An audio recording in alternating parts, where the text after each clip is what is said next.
Want to use Gemini while driving? There's a special setting you should know. But first, make sure Hey Google is turned off. Here's how to find it.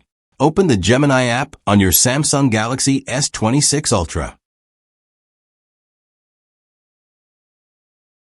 Tap your profile picture in the top right corner.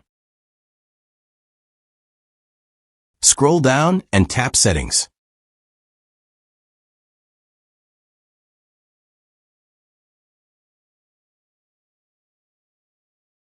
Now go to Talk to Gemini hands-free.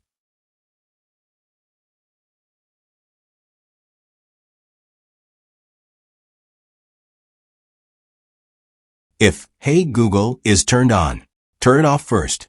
Once it's off, you'll see a new option called While Driving.